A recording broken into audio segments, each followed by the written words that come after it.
Hey, it's me, the Chief, and I'm here with another Talking Joe interview special.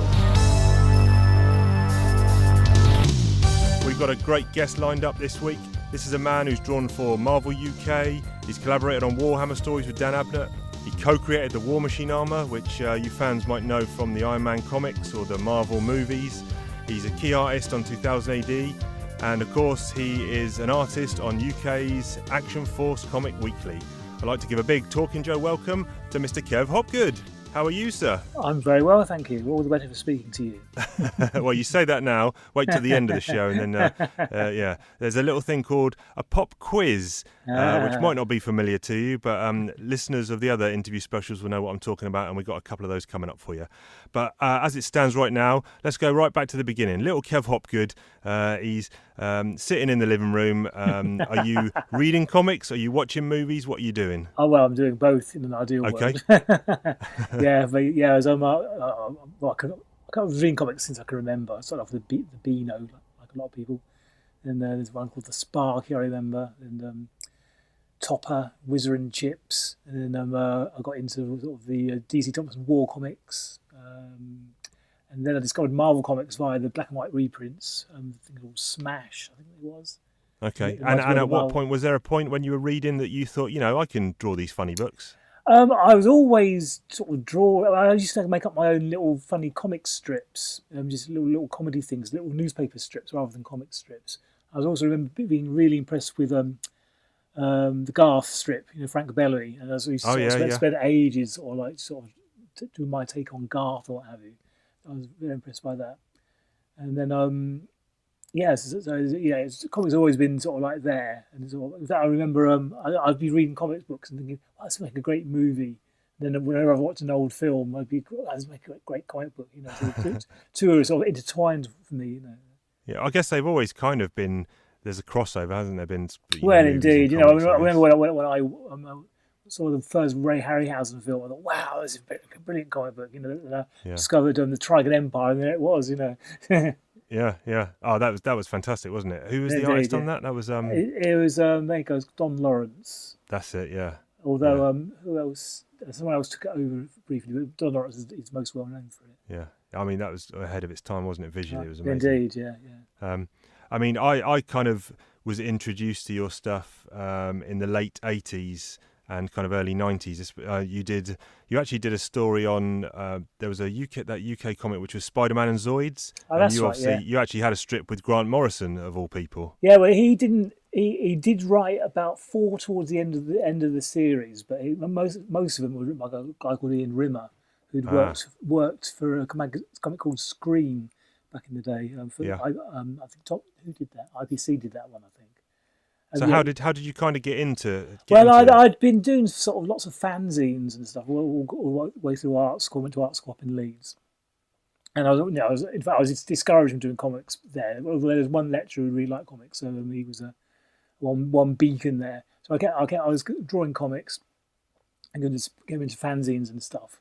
And I met a guy called Richard Starkings who was also in fanzines at the same time as me, and we sort of like met up at conventions, what have you. And he moved down to London, and I moved down about the same time. So I shared a flat with him briefly for about 3 months, I guess. And he just got his first job at Marvel UK, and he kind of sent my work into them, and they seemed to like it. And when they were doing the Spider-Man Zoids comic, they offered me the 4 pages a week drawing it, which is like my first regular gig, which is real baptism of fire. Yeah. And was that kind of a mixture, I guess, like you say, of excitement but probably also a bit nervous? Yes, well, I thought, can I do this? And I managed to fake it till I made it. Do you look back at some of the old stuff and? Oh, I do, yeah. And I think, what was I thinking of? And of course, that led into the Action Force Weekly comic. Yeah, that's what I did. I was on Zoids for about a year, I think. Then the Action Force came out. I went onto there from the Zoids comic. Yeah. And Ian Rimmer he wrote a few of the Action Force Weeklies. He did, yeah. If memory serves right, it's mostly Simon Furman, but Ian did a few of them. Yeah. And I think Richard Starkins wrote a few, and John Tomlinson wrote a few as well, I think. Although I think John and Rich both used pseudonyms. Yeah. Oh, right. Yeah. Yeah. Be, And like you say, being modest Simon. chaps. I guess Simon was. That's probably before his Transformers work as well, was it? I think it's about the 86, same 87? time. I Right. think. 'Cause I remember I was drawing Zoids at the same time the Transformers was happening, and I did a few Transformers covers, but I didn't really do that many because, to be honest, I prefer Zoids. All right. Yeah. Yeah. I could robot dinosaurs and get my hand round, whereas robots turning into trucks. I thought, why? I'm trying to look out for. I don't think they've ever reprinted those Zoid stories in a collected edition. Maybe it's something to do with the rights or something. Yeah, the rights are with, I think, they're with Tomy obviously, and I think they're with somebody else. They're split between two different companies, so nothing's happened with them. Right. Which is no, because I'd love to see Zoids again. It'd be great. Probably I'll have a look on eBay, see if I can hunt them down that way. I think the single issues. They are online if anyone wants to read them. I can't remember the email address, but if you Google Zoids comic book, you'll find them. Right. So someone scanned. I think scanned pretty much the whole lot. I think. Right. Okay. And then obviously Action Force Weekly was that a gig that they kind of said, do you want to do this? And was it a case of you were not going to turn down paying work, or was it something that you had pitched for? Or well, I wasn't even aware of G.I. Joe, to be honest. It's just sort of I used to like war stories. It's a war story, and it got cool hardware, so I thought, I'll do this. So I was working on that for about another year, I think. And then what in terms of kind of reference, because obviously when this came out in kind of March '87, the G.I. Joe book in the States had been going for like 5 years, I think, at that point. That's right, yeah. So, and obviously the UK book featured a mixture of US reprints, but also the original UK material, which you were working on. So, from a reference point of view, I guess they didn't send you any toys or anything for reference? They did actually. No, they did. Yeah, we got quite. In fact, at one stage, my studio was just full of first Zoids, and then Action Force stuff. Right. So I had loads of shelves. When I came off of the stores, I had to give them all the toys back. Right. I was going to say, did you get to keep them? But obviously no. I did keep a hold of some of the smaller ones, which I didn't notice. I mean, did you ever sort of, like you say, you weren't aware of the G.I. Joe comic, but I'd seen some of the Herb Trimp ones. Okay, the early stuff, yeah. Yeah. And there's another guy, I can't remember his name. Is it more cartoony style? But I really like his style. I can't remember his name now. Right. Yeah. Yeah, but no, I'd seen some of them. I hadn't seen all of them by any means. But I mean, you had a fairly good run on that, didn't you? Yeah, I did do quite a few. Yeah, I did.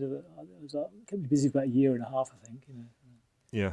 I mean, I've got the comics here in front of me now. Actually, I've actually had them custom bound. Excellent! All of the issues into one book. You might have actually. I've met you at a couple of cons, obviously, and you've done some commissions for me. Yeah, I'm looking. Actually, you've signed the book. So cool. That must have been one of it. I mean, what I get from your art in this is a very good sense of kind of place, and in terms of they go when they in London or they go to. Well, France, I did do. In fact, this was before Google and the internet and everything. I did quite like to get in things accurate, so I would. If it is London, I live in London anyway, so I'd go out and take some photographs. And if it was Paris, I probably wouldn't go to Paris, but you did get lots of reference. Right. Yeah, so I'd like to try and make it look like it is a place, Yeah, I like that about these stories, because I think I came to this probably before G.I. Joe, so I was reading this Action Force comic, and then I went back and found the G.I. Joes later. But for me, Action Force was a unit that was based in London. Then it was kind of surprising when you get the G.I. Joes and you realise they're actually an American outfit. But I think between you and Simon and the other writers, you did a really good job of kind of like we said, basing it in a certain location, and it felt like they were all in London. So in fact, we got some of Marvel's old offices sneaked in there in one of the chase sequences. yeah, and there's a really good one. I'm looking here at what issue is this? I think it's issue 5, where Coils of the Serpent, they're kind of Snake Eyes is assaulting the Destro Silent Castle, and yes, I think your rendition of Destro and Snake Eyes are some of my favourites, actually. Thank you. I like that. I like those characters. Yeah. There's a really good Cobra Commander there. And in fact, talking about Cobra Commander, it's an Action Force pop quiz. It's an Action Force pop quiz. Question 1. The Great British Bake Off is back on our TV sets, and this time there's a surprise guest baker. It's the one and only King Snake himself, Cobra Commander. For his signature bake in the tent, does he go for A, a cherry bakewell tart, B, a carrot pineapple cupcake, or C, tiramisu? That's a tricky one. Tiramisu, I'm guessing.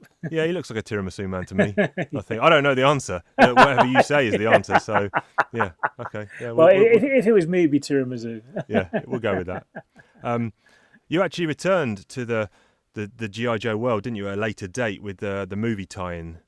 Oh yes, yeah, I did, yeah. Marvel, well, he's now Panini, but they would do the comics time with the movie, and I did about 3 stories for them. I think that Ferg Handley wrote them. Yeah.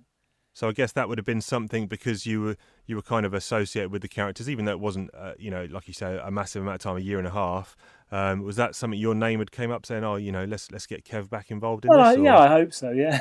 Yeah. There's a bit of nostalgia. Yeah. And okay, after the Action Force stuff, obviously you went over to 2000 AD. I did, yeah. I spent about 3 years working for Marvel UK, and then I had 3 years on 2000 AD, I think. Yeah, and I think you had the series which actually ran Night Zero, which That's then was right, Beyond Zero and Below Zero, which is 3 series. Yeah, 3 quite series. Surprised by, to be honest. At the time there was you had Dread, ABC Warriors Nemesis, and Slain, which were a handful of series that ran multiple times. And then this was not a rarity, but it wasn't a one and done. It was quite a lot of pages there for 3 big stories. And this was, for people that don't know, this was the main character is called Tanner. He's a cyborg. He's kind of like a veteran of a genetic war, and he lives in kind of a post-apocalyptic dome kind of city. And he's been sent off on a suicide mission during the first story. And I think I forget who the writer on that was. John Brosnan. John Brosnan, yes. Yeah, he's a science. He's mostly wrote. Well, he did a lot of the reviews and wrote a few science fiction novels. Yeah. I think he was a mate of Alan Mackenzie's who all pulled him into a. Okay, stories, I did. Yeah. How much kind of input did you have in those 3 stories? Well, I did the character design, so the look is all mine. But the actual plots or anything, no, is all down to John. Well, I did sneak. I think I sneaked some one-liners in. Okay, cool. I actually quite like that series, to be honest. Yeah, it's people had mixed reviews, but I enjoyed it. Yeah, I thought it was visually it was something a little bit different. I thought I don't know, just. And it definitely worked in the black and white, because I think that was around the time where there were colour stories were creeping in. Yes, indeed, yeah. In fact, they apparently had a whole drawer load of sort of painted artwork that all basically once they got scanned, it all turned to mud. So it's right. Okay. Yeah. You did some Harlem Heroes as well. I did, yes. Yeah. Iconic characters, so that was pretty cool. Yeah, I love that. In fact, the second series I did of that, I'd just been offered Iron Man, so I was drawing that and Iron Man early issues of Iron Man at the same time. At the same time, yeah. Which is why I got a painter called Siku in to paint over my pencils. Oh yeah. Anyway, there weren't really pencils, the layouts, towards the end there. So. Excellent. And then, like you say, Iron Man. That was quite a long gig. That was almost 3 years, I think. That was, Iron Man. That's right, yeah. And that was with Len Kaminski. That's right, yeah. How was that as a gig? Because obviously now you're on a kind of a high profile Marvel book. Yeah, it was great. The way of working, had that changed to what you used to in the UK? It was the scripts were looser. It was Marvel method rather than sort of finished script. Because I preferred that because I could have more leeway in the sort of fight scenes and what have you. So right. If I had a neat visual idea, I could do it. Whereas sometimes if you've got a tight script, you sort of like it can be constricting, Yeah. And obviously the War Machine armour, that was still a very iconic design, and that was something that you had come up with. What had kind of Len said he wanted from that? It appeared in the second issue we did together, I think. Yeah, I think that's the case. And the brief from Len was it's Iron Man but cooler. Okay. So that's what I tried to do, and he's still around. So I think silver and black with loads of guns. And exactly. Yeah, maybe I thought make it punk rock, and it's 90s, so lots of guns. Yeah. And it seemed to work. So that must have been pretty cool, I guess, when you see it on the in the movies. When I drew I see a bit where he's attacking this oil rig base thing, and when I saw it on the movies, I thought this is exactly how I imagined it when I was drawing it. I was very chuffed. Yeah, I bet you couldn't have imagined, especially, well, there was not even a hint of a Marvel universe back then, but Well, when you no, were, yeah. but that kind of echoes back to what you were saying in the beginning. You draw comics and you imagine, oh, this will be a really cool movie. Yeah, exactly. And that actually happened. So that that's pretty cool. Yeah, I'm still getting royalties right now. Oh yeah, Yeah, wicked. Yeah, Well, yeah, fair play. it's a toy sales. There's still quite a few toys out there. Yeah. Excellent. See me into my retirement, hopefully. Actually, I do hear something over there. It's an Action Force Iron Man 2000 AD pop quiz. It's an Action Force Iron Man 2000 AD pop quiz. Destro, Tony Stark, and Tanner have all signed up for a charity bike race. Unfortunately, when they get to the start line, they find out Cobra Commander has stolen all the bicycles. Okay. They do manage to borrow some bikes from kids in the local playground. However, these bikes are small BMXs fit for 7-year-olds. Who, out of Tony Stark, Destro and Tanner, has the best chance of finishing first on these pint-sized bikes? Oh, that's a tricky one, isn't it? Yeah. Well, Tanner could use his cyborg arm. Yes. I don't know what he'd use it for. Tony Stark wouldn't have his arm, presumably. Has he got his Iron Man arm with him? No, he's just a regular Tony Stark. Ah, right. Well, I think it's got to be Tanner then. Tanner, yep, Tanner's the winner there. I think I'll agree with that. Very good. And I did want to talk about a book of yours that I haven't actually read. Shame on me, because I'm a fan of yours and of the writer Dan Abnett. But you actually did quite a lot of work on Malice Darkblade. That's right. The Yeah, in Warhammer fact, book. they put them all together, and it was like a telephone directory. I'd forgotten we'd drawn so many of them. Right. Well, I've seen it on. I was on Amazon and eBay last night, in fact, trying to source a copy, and it seems like quite a chunky book. Oh yeah, every one we drew, Dan wrote and I drew there. It's all there. That was published in Warhammer Monthly, I believe. That's right. Yeah.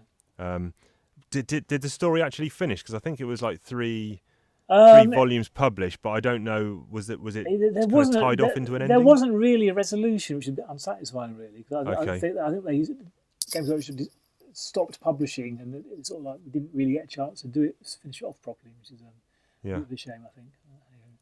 Yeah. One thing that kind of almost around that time, maybe slightly a couple of years before that, or just concurrently, was you actually also, I found out, had a Marvel What If issue. Oh, that's right, yeah. Which was something to do with what if the Apocalypse War was still going on, or something along that. One of those ones, yeah. Yeah, I found a copy. When I was flicking through, I was kind of taken aback by, and this is something that I feel has actually followed you, or you even sort of in a certain way pioneered. It's that kind of the style where you kind of went to computer-based, not fully computer-based art, but elements of computer-based art from a time before our other artists were kind of using it, and that's kind of evident in that What If issue and some of the other work you've done. Was that a conscious choice to kind of start using that medium? I discovered Photoshop, and I thought, great, I can throw away my airbrush. Because I used to hate sort of like the nervousness of having to use an airbrush, because something always used to go wrong. Right. So when I discovered Photoshop, I thought, great, and then I thought, well, you can do really, you can do comics with this. And so that was just you playing around with it, or did you? Just me. Well, I did a few courses on it and what have you, but pretty much I taught myself how to do it. But yeah, because you weren't really sort of seeing that kind of art around that time. No. It's I think who else? The guys who were colouring Akira, they were using computers. I can't remember their names. But yeah, that job, and then also one before it, I did a strip that no one's ever seen that Dan Abnett and Andy Lanning wrote, called Chrome Inc., which is like a sort of giant robot 4-issue limited miniseries that Epic, they commissioned it, I did it, and then Epic folded, so it's never seen the light of day. So it never saw the light of day? No, but I did that all on the computer, using optical drives and the stuff before the internet, so. Yeah. In fact, kind of, staying on that digital kind of theme, when I contacted you a couple of years ago and asked for a G.I. Joe commission of all the Cobra hierarchy lined up, you had actually you'd done it as a digital one, just Oh, kind of that's right, assuming yeah. that this kind of modern age of audience was the preference was for digital over kind of hand drawn stuff. And Yeah, then I actually think people, for artwork, I think people probably prefer the artist actually drawing it, thinking about it. yeah, yeah, You know, I ink digitally just because it's quick and I find it sort of quite natural. But I you guess do, speed, yeah, yeah. But the downside of it is you don't get inked artwork to sell anymore. I sell pencils at conventions, but I don't really have inked artwork to sell at comic yeah, conventions. because I guess there's kind of that's kind of turned into quite a big industry now with Yeah, really. art Yeah, representatives selling, a lot of. So I guess the artist gets paid twice, don't they? They get paid by the publisher to produce it in the first place, and then they get paid again when they actually sell the original art. And if you're doing completely digital, you've got then nothing to actually sell on afterwards. yeah, that's right. Yeah. But if it takes twice as long to do it by hand, you can only take on so much work. Whereas if you are fully digital, you can almost take on twice as much work. Well, yeah, maybe not twice as yeah. much. But yeah. yeah. Yeah, it swings and roundabouts. Yeah. And then another book that I was a big fan of when you came back to 2000 AD several years ago, with Gordon Rennie on The Man from the Ministry, which is published in the magazine. That's right. Yeah. And Yeah, that I was really enjoyed drawing that. that was a really, really cool kind of. It's about the British space program from the 1950s. For those that don't know, and it's got some lovely. It's black and white, but it's got some lovely grey tones. And that's a fantastic series. Yeah, I reread that recently. We talk about doing another series, but the creator-owned section in the magazine isn't there anymore, so we couldn't put it in there. Right. And Titan were interested in doing a colour version of it, but again, nothing's happened with that. So, how did that come about then? Did you know Gordon already, or? Well, I met him because he used to work on the Warhammer comics. Right. So I used to meet him very regularly in Birmingham at the Games Workshop things. So I knew him, and he approached me and said, "We'd like to draw this." And he said, "Oh yeah, I'm right up my street." So yeah. Yeah. Yeah, no, it was really good. I think it was really well received by the fans as well. So. Oh yeah, it got some good press and what have you. Yeah. So. Yeah. Who knows? Maybe we'll get to send him out again. Who knows? Yeah. Would you Would you go back to any of these? You said maybe another series if you could, but would you go back to anything particular that you've worked on that you felt was, you had more stories to tell, or? I'm trying to think actually. I'm basically edging you towards Action Force G.I. Joe. But Well, if they want me to draw stuff, I certainly would. Right. Yeah, in fact, the ones I did for Panini, the ones that movie based, it was because I hadn't drawn the characters for about 10 years, so it's quite fun to go back to them again. What did you do then for reference there? I guess you could have referenced your own work from Action Force Weekly. Well, they were, it's actually the movie characters, so we had some movie stills to work from. Okay. Yeah, so more based on the movies than the actual original comics. So did you? I suppose not that they were great movies, but did you watch the movies at all? Or just I did, yeah. No, I quite weren't brilliant movies, but did what they said on the tin, Yeah. Well, I think there's a new Snake Eyes movie coming out actually. That'd be more interesting, I think. Actually, it's just been pushed back. I think the release date, but it's what we're finding. Me and Ben doing this podcast is we weren't too sure how big the audience was for a G.I. Joe Action Force based podcast, but in actual fact, there's still a lot of fans out there. Well, I'm so surprised whenever I go to conventions. Quite often I'll get asked to sign some old issues. Oh, yeah. I remember that. I guess your most requested sketch is probably something in the Warhammer Iron Man line. Exactly. But outside of that, like you say, you probably get a few requests for Action Force characters. I do, yeah. Yeah, that's good because that's nice. You were there, kind of on the ground, on the front line when that book launched in '87, and that's testament to people still enjoying your work. So yeah, there's a photograph going around on the internet of all us guys in the office with Jim Shooter. And really, some of the hairs did terrible. Yeah, a lot of mullets probably. A lot of mullets, and yeah. I'm one of the culprits. Yeah. Well, it's about that time. It's an Action Force Warhammer Iron Man pop quiz. It's an Action Force Warhammer Iron Man pop quiz. Question 3: Snake Eyes, Malice Darkblade, and War Machine are three pretty tough dudes. But who would be the best at crocheting a nice blanket for their sweetheart? So Snake Eyes, Darkblade, And War Machine. War Machine's probably got some gadget to do it. So. Yeah, it'd probably do it for him, yeah. Yeah. So I think, you need to have an app. All right. Rhodey wins that one then. Exactly, I think so, yeah. Brilliant. What are you up to at the moment though? We've talked about what you've done. What's Kev Hopgood working on? Well, I've just finished 3 children's books, and I'm about to start a 4th one, in fact. I'm trying to think. Is that a series or is that individual ones? Well, they're all individual ones. In fact, this one's written by a guy called James Patterson, who's quite a well-known author, which I'm quite excited about. Apart from that, I've been doing sort of storyboards for an advertising place fairly regularly. A potential thing is a thing called Hitlersaurus, a guy called Bob Schultz has written, which I'm just starting doing some work for. I just finished a story called Blowback, which is a couple of LA producers wrote, and they got me into drawing it. It's quite a lot of work, actually, about 100 pages, so it's still fun. Oh, wow. Yeah, so it kept me busy last year. So I was trying to find a publisher for that. I think that's about it, really. Yeah, in touch wood to keep me busy, Yeah. Still working, though, still cranking out the work, so that's, yes, yeah. That's always good. Yeah, indeed. I do comics, I get asked, but I don't get asked to do comics as much as I used to. So I'm guessing about a third of my work might be comic books, right. And the rest of it's sort of comic related, but more general illustration. Yeah. I guess comics is a lot of, especially for an artist, is a lot of sort of manual graft for sometimes not the biggest payoff. Well, yeah.